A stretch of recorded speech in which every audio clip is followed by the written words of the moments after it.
medicina evoluiu muito nos últimos anos e chega a ser complicado da gente saber aonde tudo isso vai parar. As inteligências artificiais assumiram o controle, cada vez mais nós estamos dependentes das inteligências artificiais. Será que isso é bom para o paciente, para o médico? Quais são as principais inovações? Isso tudo ajuda ou atrapalha a vida do profissional da área da saúde? Esse é um questionamento que eu tenho feito há muito tempo. Eu confesso para vocês que é um mundo onde a gente tem muita informação, cada vez mais aplicativos, gadgets, e cada vez vivemos uma sociedade mais doente. Até onde esse caminhão de informações ele é positivo, onde ele começa a atrapalhar o nosso progresso, o progresso dos nossos pacientes. Telemedicina é bom? É ruim? Possibilitou que muitas pessoas que moravam em lugares distantes, lugares completamente inacessíveis, tenham acesso à saúde, tenham acesso à informação, assim como você está vendo esse vídeo aqui.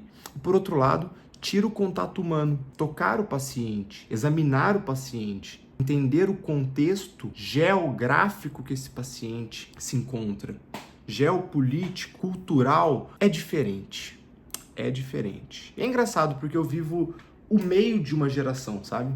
Eu formei na faculdade de medicina tem mais ou menos 4 anos, 4 anos. E toda a minha graduação foi feita de forma tradicional. Não tinha inteligência artificial, não tinha chat GPT, mas já tinha Google, já tinha acesso muito rápido e fácil à informação. Será que essa facilidade toda de acesso à tecnologia e à informação, ela não é mais do que o nosso cérebro consegue captar, do que o nosso cérebro consegue organizar, digerir todas essas informações? É um mundo onde o melhor profissional é o que sabe mais ou o profissional que sabe fazer as melhores perguntas? Que hoje com a inteligência artificial é humanamente impossível competir com ela. Ela tem acesso a toda a informação disposta na internet, que é gigantesca, é imensurável, é de bilhões e bilhões e bilhões de dados. Para vocês terem uma noção, o número de informação sobre paciente de prontuário médico aumentou mais de 10 vezes nos últimos anos. Então, será que a gente tem que ter todo o conhecimento do mundo, um conhecimento básico? Como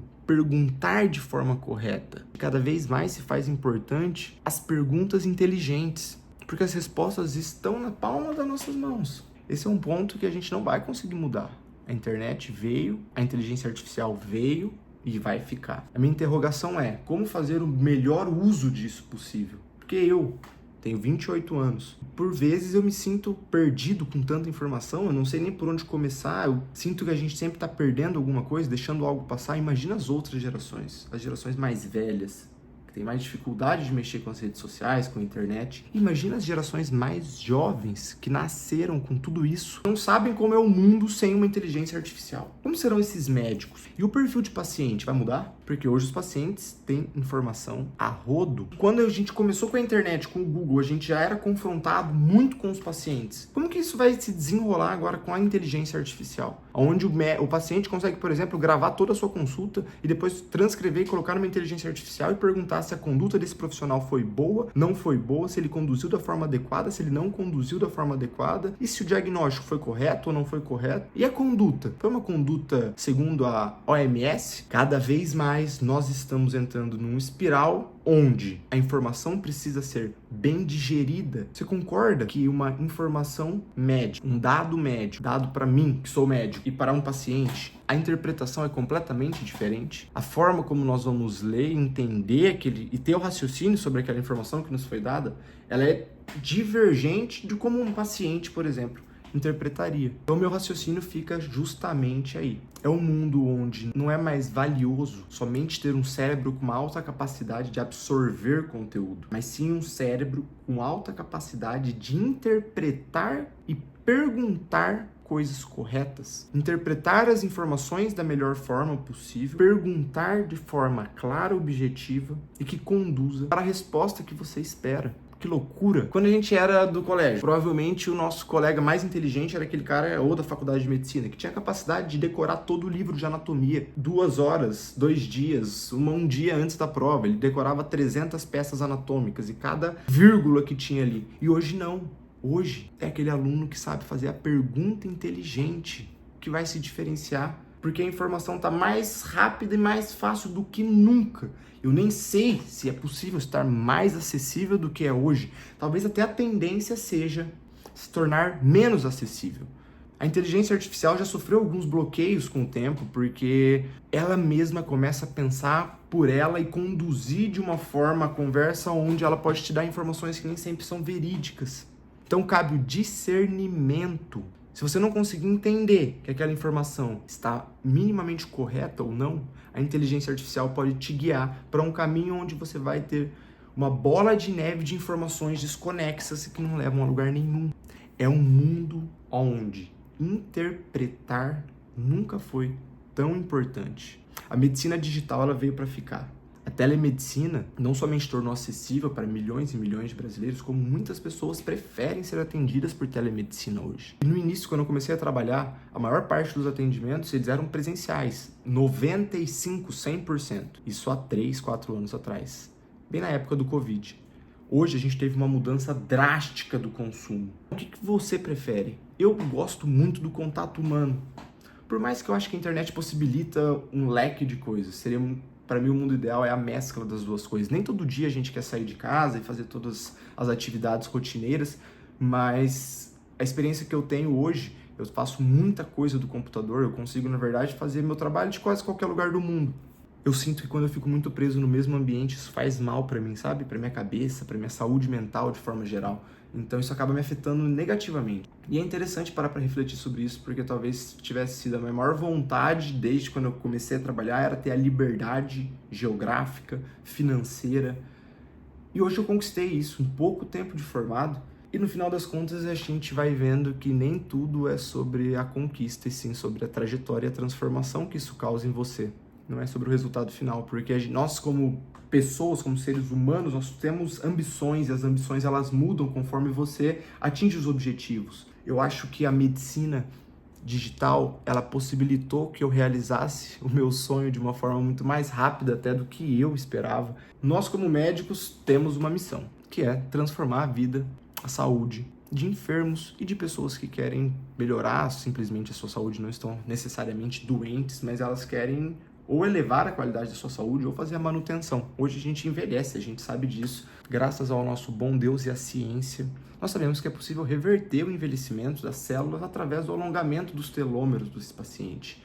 E hábitos de vida são a base para tudo isso. A base do ser humano e o que nos diferencia justamente dessas inteligências artificiais é a capacidade de empatia, de ser humano.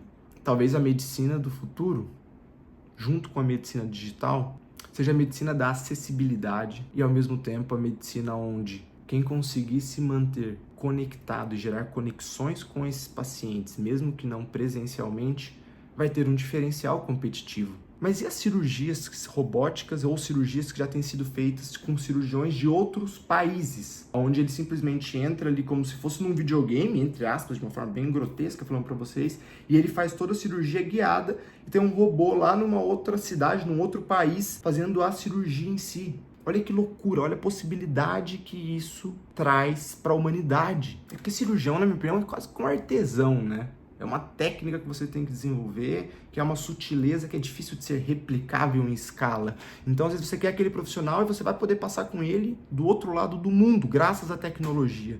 Então, a reflexão que fica é, talvez o uso dessas tecnologias, elas possibilitam realmente o acesso a grande parte da população, mas nós temos que tomar muito cuidado. As relações humanas podem se perder no meio do caminho. E eu acho que hoje, né? Nós vivemos uma sociedade doente, uma sociedade onde quadros de ansiedade, de depressão, de crise do pânico, transtorno de déficit de atenção e hiperatividade nunca foram tão comuns. E aí? Será que eles estão sendo mais diagnosticados do que eles eram antigamente? É um modismo? É uma cultura woke? Ou será que realmente nós estamos vivendo numa sociedade onde a informação ela é bem muito rápido, ela é mal digerida e isso gera um transtorno de ansiedade, de liberação de dopamina o tempo inteiro e isso afeta diretamente o cérebro das pessoas, principalmente das crianças que estão já nascendo com esse boom de informação na cara e não conseguem lidar com isso por se tornarem pessoas imediatistas.